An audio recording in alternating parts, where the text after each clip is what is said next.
John chapter 3 verse 60.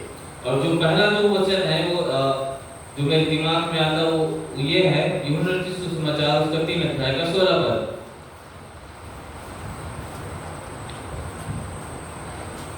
And I think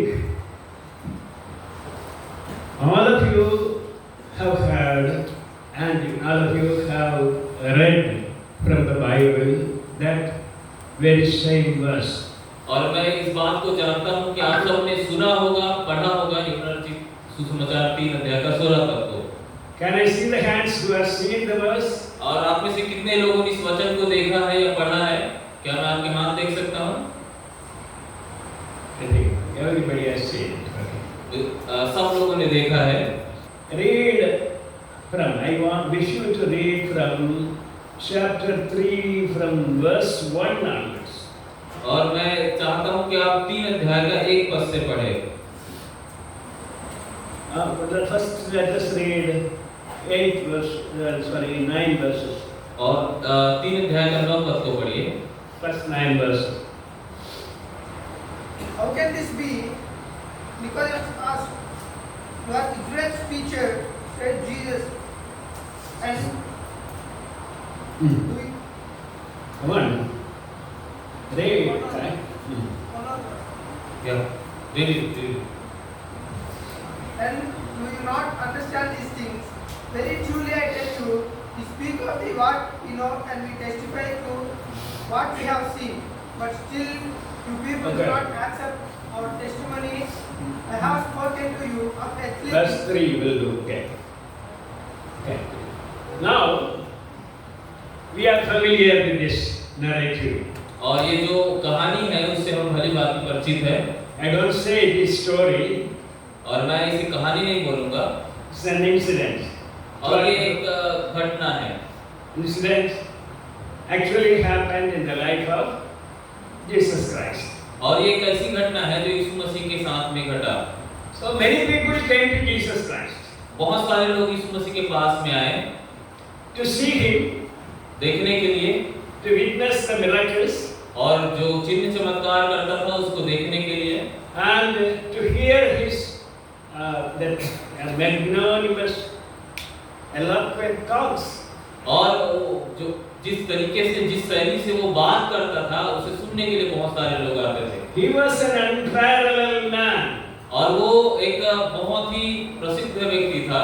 Nobody living on earth or no teacher who lived so far on earth was able to talk like him. और जितने भी शिक्षक गण इस संसार में रहे हैं कोई भी यीशु मसीह की तरह बात नहीं कर सकता था। I don't say he was a very big orator. और मैं ये नहीं बोलता हूँ कि वो एक अच्छा वक्ता था। When it needed simplicity, he used to talk in simple terms. और जब कभी वो एक साधारण लोगों से बात करता था तो साधारण तरीके से उन लोगों से बात करता था। When the people are sophisticated, he used to talk in sophisticated language. और जब लोग पढ़े लिखे होते थे या ज्यादा जानकार होते थे तो उस तरीके से वो बात करता था। He used to teach people according to their knowledge and background. और यीशु मसीह है वो अपने लोग जो लोग होते थे उसके पृष्ठभूमि के अनुसार से और उसके ज्ञान के अनुसार से उससे बातें करते थे ताकि उसे समझ He सके। was a wonderful teacher. और वो एक अद्भुत शिक्षक था। Whenever he spoke in parables, और जब कभी वो दृष्टांतों में कहानियों में बातें किया he spoke the common terms, और उसने साधारण शब्दों का इस्तेमाल करके बोला commonly known by people, और ऐसे शब्दों का इस्तेमाल किया जो सभी लोग जानते थे so that it will be clear to them who listen to him. और जो लोग उसे सुनते हैं उस सब के लिए वो जो बातें बोलते हैं वो स्पष्ट हो। So many people used to come to him. और बहुत सारे लोग यीशु मसीह के पास आया करते थे। But there were many people who used to test his knowledge or his genius. और बहुत सारे लोग ऐसे हुआ करते थे जो यीशु मसीह के पास में उसके ज्ञान को लोग टेस्ट करने उसकी परीक्षा करने के लिए आते थे। Here we are seeing one person like that. और इसी तरीके का एक व्यक्ति को हम यहाँ पे देखते हैं Nicodemus. और उसका नाम है Nicodemus. Nicodemus. The name is familiar. You might all be knowing that. और आप सब लोगों ने इसके बारे में सुना होगा। It is a preliminary gospel or preliminary teaching of the Bible. और ये एक बाइबल की शुरुआती शिक्षा है, इसको आपने सुना होगा। He tries to give a boost to Jesus Christ और वो and his personality. और यीशु मसीह के जो चरित्र है और जो उसका जो चरित्र है उसको वो थोड़ा और उसको बूस्ट करने की कोशिश करता है, उसको ज्यादा बढ़ाता है। Then what does he say? Let us hear what he is saying. और वो क्या बोलता है उसे सुनिए। Rabbi, वो बोलता है हे गुरु, we know you are a teacher who has come from God. और हम जानते हैं कि तू एक ऐसा गुरु है जो परमेश्वर की ओर से आया है। So if some of you stand up and say, यदि कुछ लोग खड़े होकर बोलेंगे, sir, you are a great teacher, आप एक बहुत अच्छे शिक्षक हैं, I just और मैं कूद जाऊंगा यदि आप ऐसे बोलेंगे तो। my height will increase. और मेरा जो कद है वो और ऊंचा हो जाएगा यदि आप बोलेंगे I तो। am a great man. और मैं सोचने लगूंगा मैं बहुत अच्छा शिक्षक Then हूं। I say, very glad to hear you, my dear friends. So I am very happy to have you as my friend. और मैं बोलूंगा कि आपको सुनकर आप मेरी वाहवाही कर रहे हो, उसे सुन के मैं बहुत खुश हूं, मैं आपका दोस्त बनाना चाहता हूं। But Jesus did the opposite. लेकिन यीशु मसीह ने उसका उल्टा किया, उसका विपरीत किया। He didn't say you are a nice man. उसने ये नहीं बोला तू बहुत अच्छा आदमी है, God has revealed the secret to you. और परमेश्वर ने तुझ पर ये रहस्य बातें प्रकट किया है। But Jesus knew the man. लेकिन यीशु मसीह उस व्यक्ति को जानता था। In the inside of the man, there should be an enlightenment. और वो इस बात को जानता था कि ये मनुष्य है, उसके अंदर में कुछ एनलाइटनमेंट होना चाहिए, कुछ बुद्धि The की man बातें जानना चाहिए needs उसको। light inside him. और एक ज्योति उसके अंदर से निकलना चाहिए, प्रकट होना He चाहिए। is still in darkness. वो अभी भी अंधकार में था। So the Guru wants him to bring out of the darkness to the light. और ये जो गुरु यीशु मसीह है उसे अंधकार से ज्योति की ओर लाना चाहता था। So he gave an unexpected reply. और उसने इसी वजह से जो वो व्यक्ति नहीं चाह रहा था उस तरीके का उत्तर उसको An मिला। unexpected reply. और एक नहीं चाहने वाला एक उत्तर, Without any context to the things told by Nicodemus. और जो प्रश्न उसने पूछा था उसके प्रसंग में या संदर्भ में कुछ भी वो उत्तर नहीं था। He said, उसने बोला, what did he say? क्या बोला उसने? Please read that. What did Jesus answer? यीशु मसीह ने क्या बोला उसको थोड़ा पढ़ दीजिए। In reply, उसने बोला, Jesus declared, I tell you the truth. No one can see the kingdom of God unless he is born again. और उसने बोला कोई भी परमेश्वर के राज्य को देख नहीं सकता यदि वो नया जन्म नहीं पाया है। No one can see the kingdom of God unless he is born again. यदि कोई नए सिरे से जन्म नहीं लिया है तो वो परमेश्वर के राज्य को नहीं देख सकता है। I don't know whether this month from this text somebody might have talked. या मुझे पता नहीं कि इस वचन के द्वारा कोई और व्यक्ति ने बात किया है कि नहीं किया है। Anyway, it's a fundamental teaching. Okay. और ये है एक मूलभूत शिक्षा है। So I am telling it again. और इसी वजह से मैं इसे दोबारा फिर से दोहरा रहा हूँ। Okay, Jesus says, Yeshu I मसीह ने tell कहा, you the truth. In James version, verily, verily, I say unto you. और हम दूसरे जो वर्जन है बाइबल को उसमें देखते हैं, मैं तुझे सच सच कहता हूँ।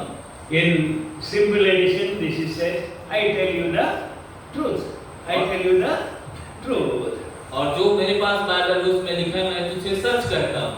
No one can see the kingdom of God. कोई भी परमेश्वर के राज्य को नहीं देख सकता है Unless he he is born again. जब तक उसका नया जन्म नहीं हुआ है। So here we see two usages. और यहाँ पे हम दो शब्दावली को देखते हैं, उसके उपयोग को देख पाते हैं। Seeing देखना and entering. और दूसरा है उसमें प्रवेश करना। So entering will come later. और जो प्रवेश करना है वो बाद में आएगा, Seeing will see first. और जो देखना है वो पहले आएगा। Unless you are born again, unless a man is born again, जब तक कोई मनुष्य है उसका नया जन्म नहीं होता है, he will not have the good fortune to see the kingdom. और उसके पास में अच्छा भाग्य नहीं होगा कि वो परमेश्वर के राज्य को देख सके। Seeing, what is the use of seeing alone? और केवल देखने का मतलब क्या है? What is the use of seeing alone? और केवल देखने से क्या मतलब है? So we see a garden. हम एक उद्यान को देखते हैं, गार्डन को देखते हैं। We enjoy the beauty. हम उसकी सुंदरता को देख के हम खुश होते हैं। You are outside, आप बाहर में हैं, but you enjoy the beauty. लेकिन आप उसे देख के खुश होते हैं। But you may have some fragrance wafted by the wind. और आपके पास में कुछ खुशबू वहां से आएगा जो हवा लाती है। Similarly, if you stand outside the kingdom of God, but you could see the kingdom of God, ये उसी तरीके से आप परमेश्वर के राज्य को बाहर से देखते हैं, उसकी सुंदरता को आप निहार सकते हैं। you will see the happiness of the people. और आप देखेंगे कि लोग कैसे वहां पे बहुत खुश हैं। You will see the holiness of the people. और आप लोगों की पवित्रता को देखेंगे। You will see the nearness of the people with God. और आप देखेंगे कि कैसे परमेश्वर के पास में लोग हैं। And their worship and sing song everything. और वो लोग गीतों को गा के परमेश्वर की स्तुति आराधना करते हैं, उसको देखेंगे। But you will not be able to participate. लेकिन आप बाहर में हैं, इसी वजह से उसमें कोई भी भागीदारी आपका नहीं होगा। Because you are standing out. क्योंकि आप बाहर में खड़े हुए हैं।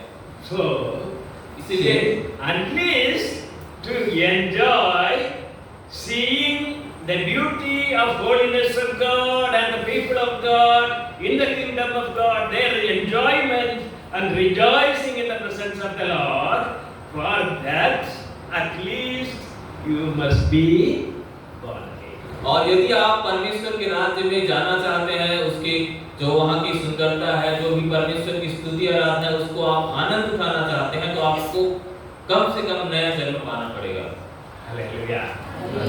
Hallelujah. Hallelujah. But the man says, what is it? Born again.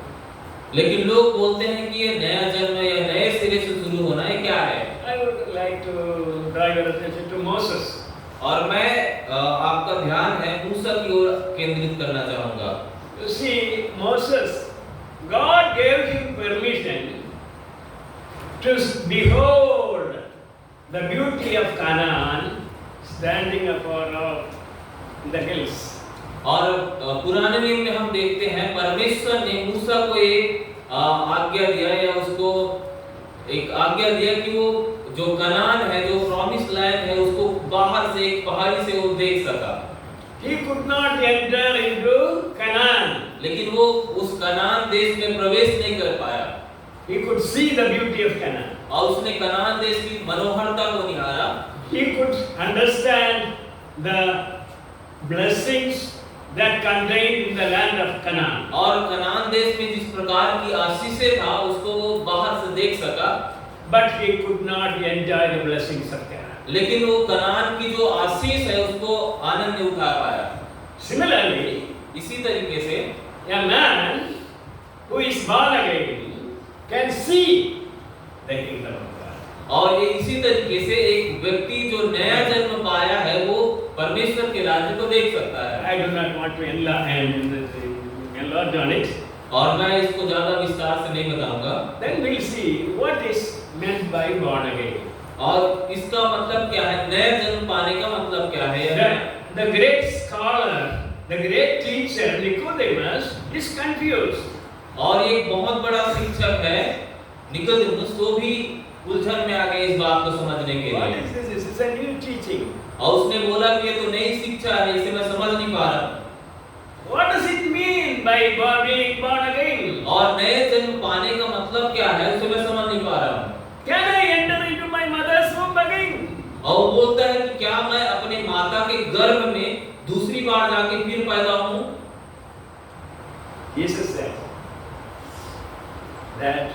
So you read, that which is born of the flesh is flesh.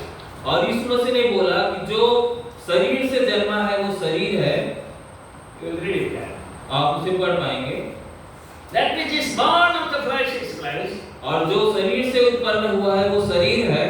And that which is born of the spirit is spirit. और जो आत्मा से जन्मा है वो आत्मा है। The fleshly birth you can see. और जो शारीरिक जन्म है उसे आप देख सकते हैं। The spiritual birth is your experience. लेकिन जो आत्मिक जन्म है वो आपका अनुभव है। So what does God say, Jesus say about it?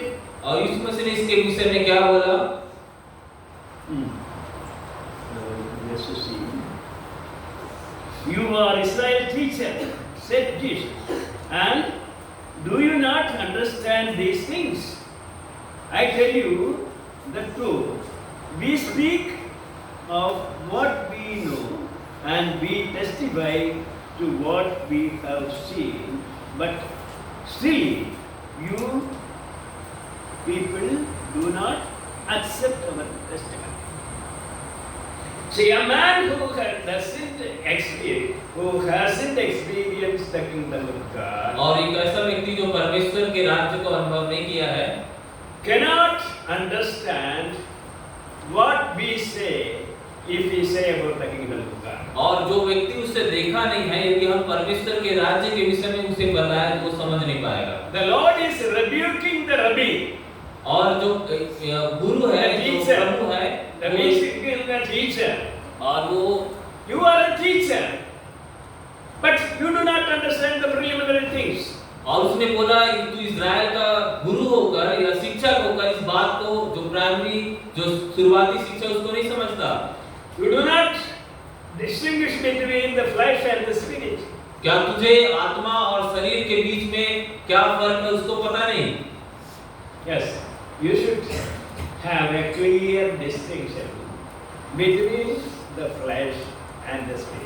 और इसी वजह से आपको भी आत्मा और शरीर के बीच में क्या फर्क है उसे समझना है।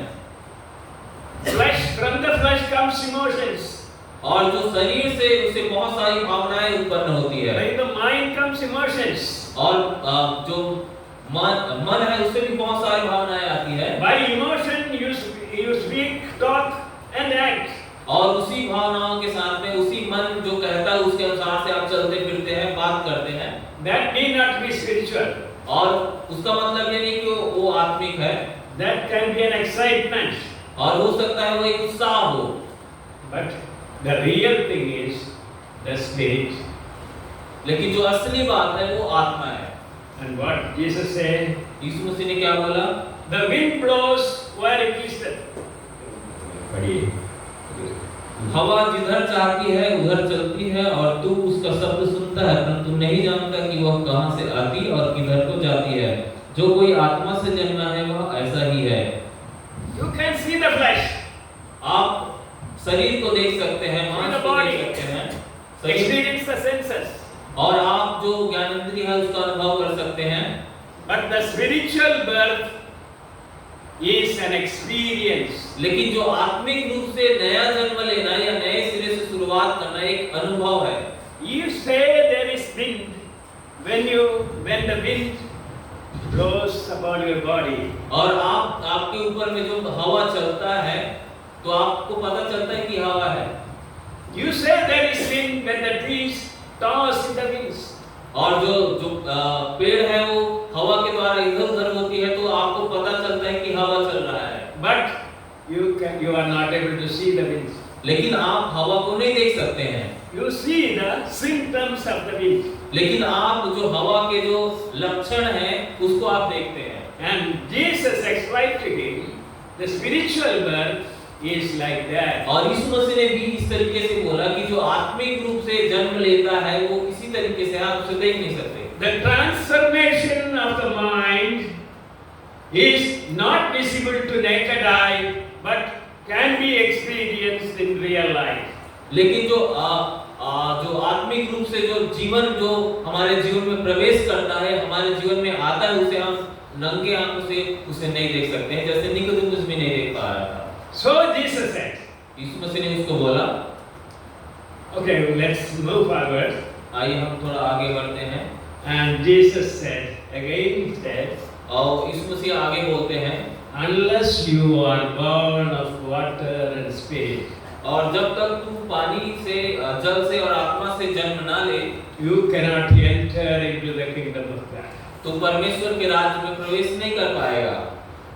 So, one, you should be born of water and spirit. और आपको आत्मा से और जल से और आत्मा से जन्म लेना होगा। So water born means some people explain that it is water baptism. और कुछ लोग इस बात को बताते हैं कि ये पानी का बपतिस्मा है, So I am leaving it at that.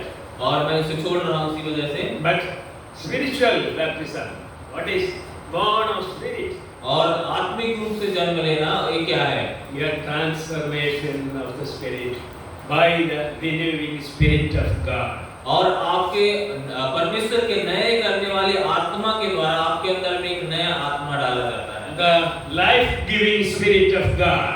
और जो जीवन देने वाली परमेश्वर की आत्मा, The man's spirit which is dead in sin, और जो मनुष्य का आत्मा जो पापों के कारण मरा हुआ था, is revived by the incoming of the Holy Spirit. और परमेश्वर के आत्मा या पवित्र आत्मा जब आता है तो वही जो मरा हुआ आत्मा है फिर से उसका पुनः जीव होता है। He becomes a live spirituality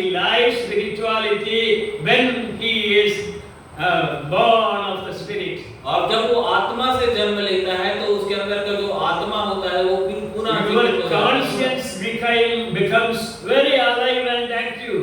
और आपका जो मन है वो पुनः वो फिर से तरोताजा हो जाता है। Your mind becomes one with God's mind. और आपका मन परमेश्वर के मन के साथ एक हो जाता है। That is spiritual birth. और वही होता है नया जन्म। So if you want to experience the heavenly bliss, यदि आपको परमेश्वर के राज्य के उस सुख को अनुभव करना if है, you want to enter, you should enter into it.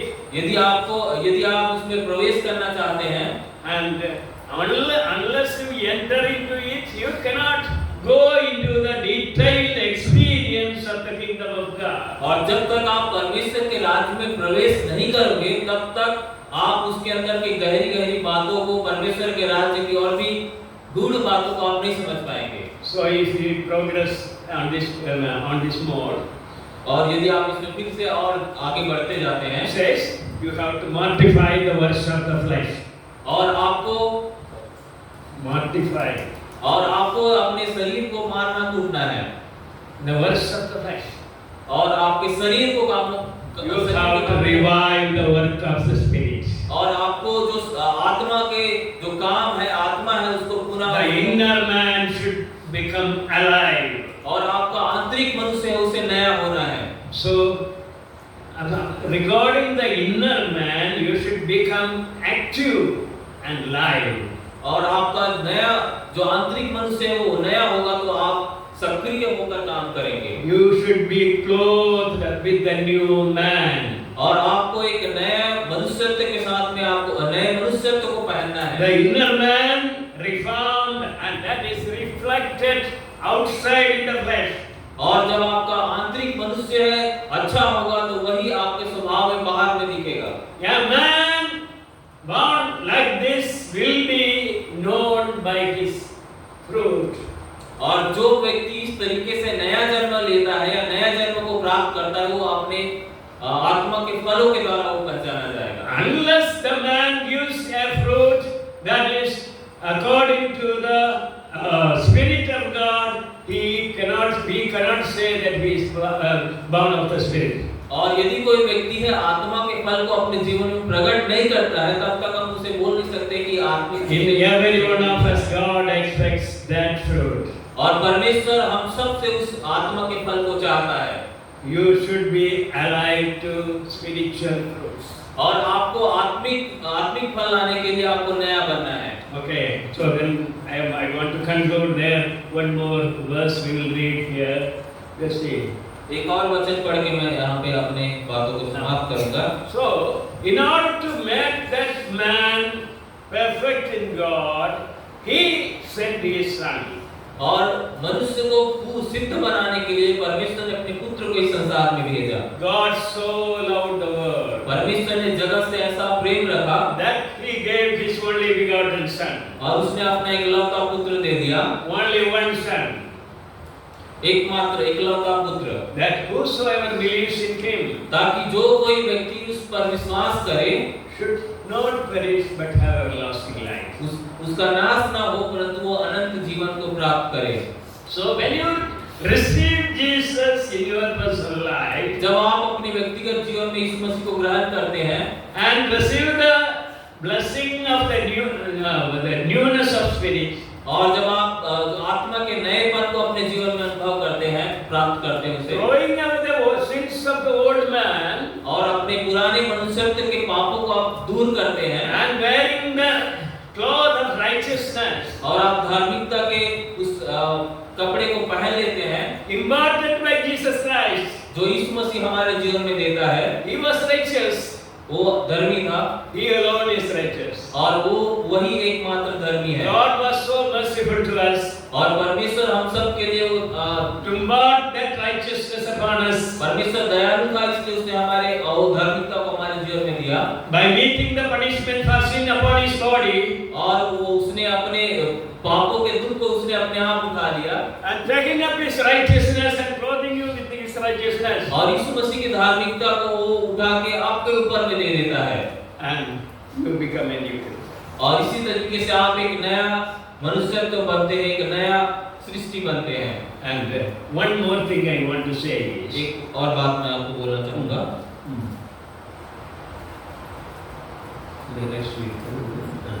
but God did not send His Son into the world to condemn the world, but to save the world from through Him. So God did not send His Son to condemn the world. Condemn. और परमेश्वर ने अपने पुत्र को जगत में इसलिए नहीं भेजा कि वो जगत पर दोष लगाए, but to save the world. और दंड देने के लिए ही नहीं, लेकिन उसको बचाने के लिए आया। So He wanted to save everyone and bring them out of darkness to the light. और परमेश्वर है सबको बचाना चाहते थे और सबको अंधकार से ज्योति की ओर लाना चाहते थे। Read that 19th verse.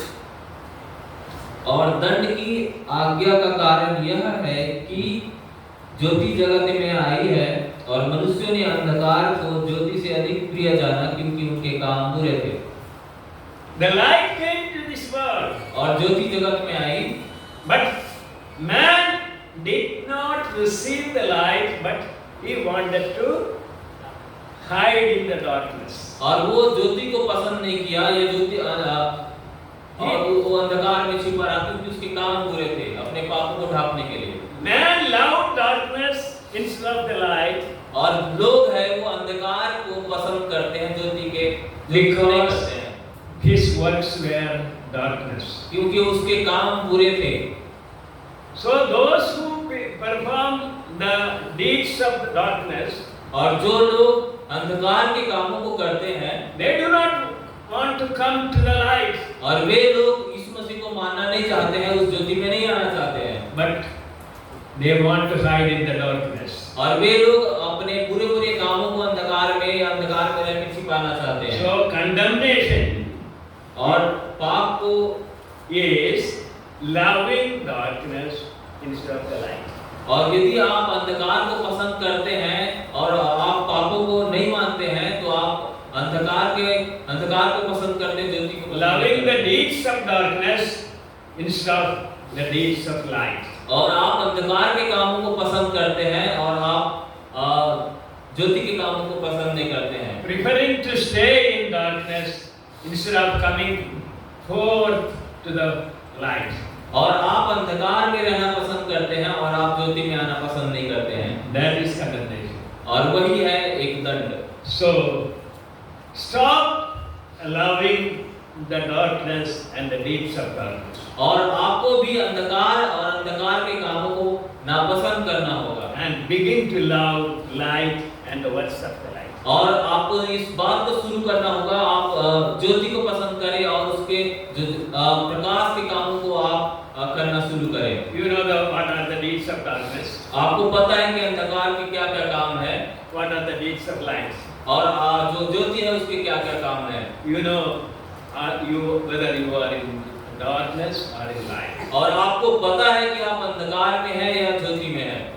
For if a man be in Christ, और यदि कोई व्यक्ति मसीह में है he has become a new creature. और वो एक नए सृष्टि बन जाता है, Old things are passed away. उसके पुराने जो चीजें हैं वो चली जाती है Everything has become new. और सब बातें नई हो जाती है। So walk in the newness of the Spirit. और इसी वजह से जो आत्मा के नएपन में आप चले, To avoid condemnation, walk in the light of God. और परमेश्वर के उजियाले में चले ताकि वो जो दंड की आज्ञा है उससे आप बच जाए।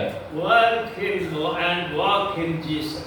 और यीशु मसीह में चले Work and walk with Jesus. और काम करे और यीशु मसीह में चले। Live and do your deeds in Jesus. आप जिए और जो भी काम है यीशु मसीह में रह के आप करें। Always be in the Spirit. और हमेशा आत्मा के अनुसार से चले। Try to crucify the flesh और अपने जो शरीर है उसको आप क्रूस पे चढ़ाए with Jesus Christ on the cross.